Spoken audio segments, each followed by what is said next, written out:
Hello and welcome again to Geometric View. Why do we build houses and close doors at night? That's a class 3 social studies question. And the textbook answer is to protect us from rain, sun and wild animals. In today's world, when a majority of people live in urban and semi-urban areas, it is natural for any child to wonder, rain and sun I can understand, but wild animals? I haven't seen any. Well, class 3 students can't be told this, but a more truthful answer to that question is to protect us from rain, sun and other people. Hurts, doesn't it? To be more specific, to protect us from people in one's own locality far more than in an enemy country. So if you live in a locality where people have love, concern, empathy and mutual respect, you're likely to lead a safe, happy and wholesome life. But the prevalent narrative at the moment is different. It says that if we can teach our enemy nations a lesson, we'll all feel good and be better protected.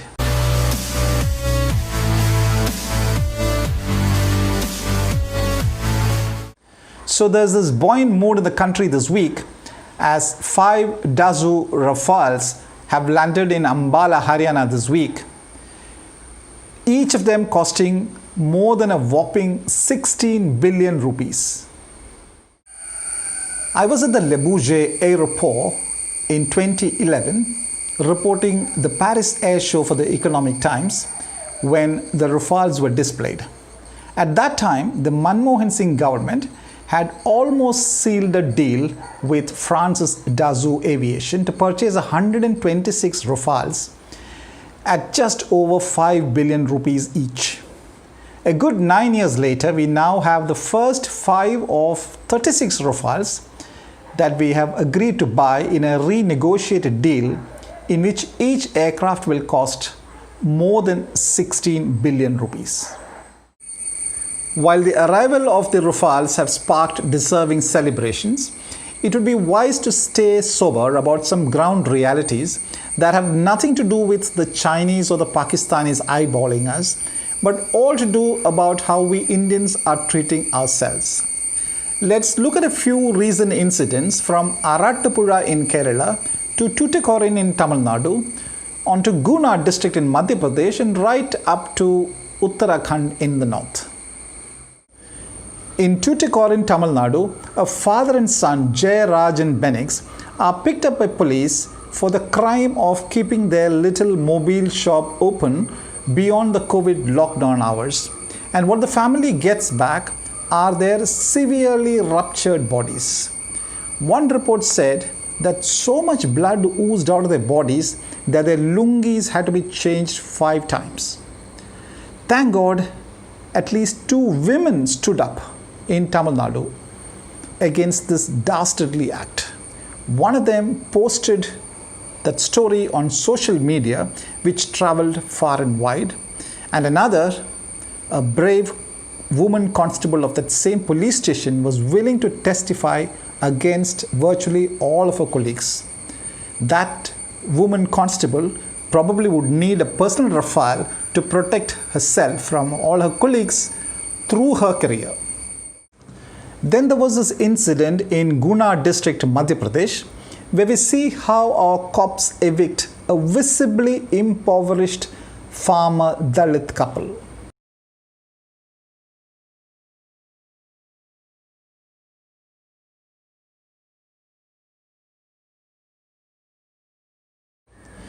Of course, all the police men and women who were seen beating and kicking the couple have all come through police training colleges.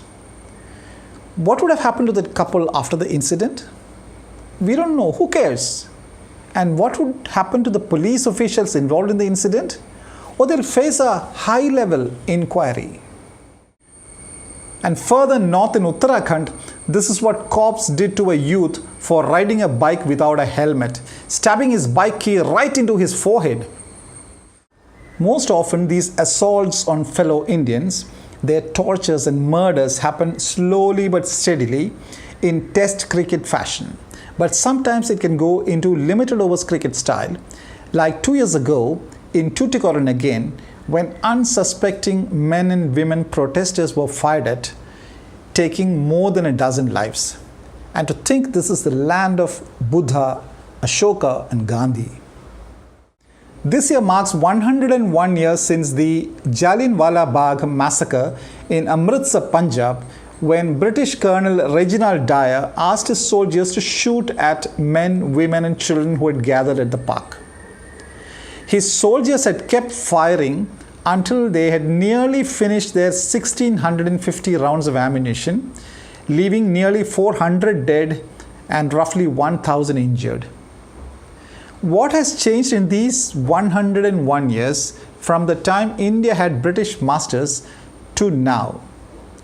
We now seem to have thousands of Indian dyers targeting Indians everywhere and being protected in their jobs. And how are they protected?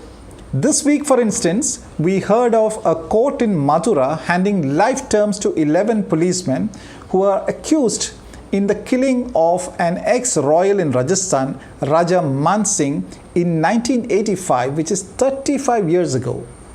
Now, assuming that those policemen were around 40 years then, they would all be past 70 years now, and this is only a lower court verdict. They still have time to go and appeal to higher courts.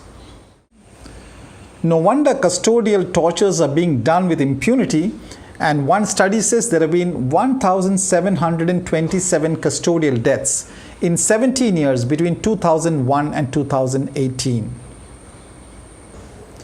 And when there are no Colonel Reginald Dyers around, we Indians beat each other up, as happened in Arattapuzha in Alappuzha district of Kerala last Sunday, over a dispute regarding a pathway.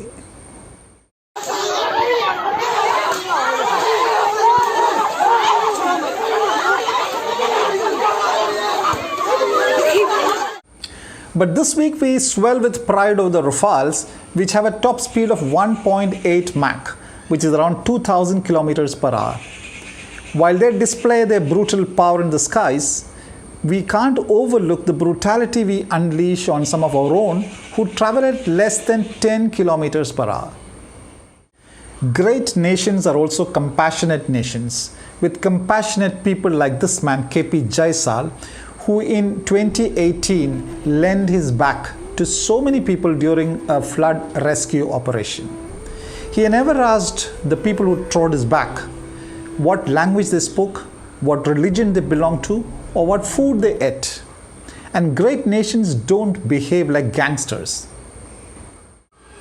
Until such compassion and mutual respect happens, we'll probably have to keep checking our doors at night. We aren't class 3 students, so we can't be told the truth about our country. There is sun, rain, and a lot of really wild animals who are well protected. The Rafales can't do much about it. Thank you.